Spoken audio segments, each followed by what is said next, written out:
நார்மலா சப்பாத்தி தானே அப்படின்னு நினைக்கிறத விட இதுல இவ்ளோ சத்துக்கள் இருக்கா அப்படின்னு நினைச்சு அந்த சப்பாத்தியை நீங்க சாப்பிட்டீங்கன்னா 2 எக்ஸ்ட்ரா இறங்கும். ஓகே, இதுல அப்படி என்னென்ன நியூட்ரியன்ஸ் இருக்கு அப்படின்னு பார்த்தா விட்டமின் பி அண்ட் இ இருக்கு. Copper, iodide, zinc, manganese, silicon, arsenic, chlorine, sulphur, potassium, magnesium, calcium, mineral சால்ட்ஸ்னு இந்த சப்பாத்தில எக்கச்சக்கமான ஊட்டச்சத்துக்கள் இருக்கு. இது உங்களுக்கு பெட்டர் டைஜஷனை கொடுக்குது.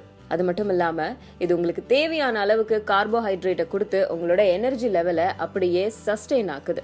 அண்ட் அதே மாதிரி இதுல கேலரிஸ்ன்னு பாத்தீங்கன்னா ரொம்ப லெஸ் கேலரிஸ் இருக்கிறதுனால நீங்க எத்தனை சப்பாத்தி வேணாலும் எடுத்துக்கலாம். இது கூடவே தால் எடுத்துக்கிட்டீங்க அப்படின்னா உங்களுக்கு தேவையான புரோட்டீனும் கிடைக்கும். ஸோ இன்ஸ்டன்ட் எனர்ஜி அண்ட் ஒரு நல்ல டயட் ஃபுட், உங்களோட வெயிட் லாஸ் பண்ணணும் அப்படின்னா அதுக்கு சிறந்த ஏத்த ஒரு டயட் ஃபுட் இந்த சப்பாத்தி தான். ஸோ சப்பாத்தி தானே அப்படின்னு நினைக்காதீங்க, இதுல இவ்வளவு ஊட்டச்சத்துக்கள் இருக்கு. ஸோ இதை டெய்லி உங்களோட டின்னருக்கு நீங்க எடுத்துக்கிட்டீங்க அப்படின்னா உங்களோட ஃபிட்னஸையும் நீங்க மெயின்டைன்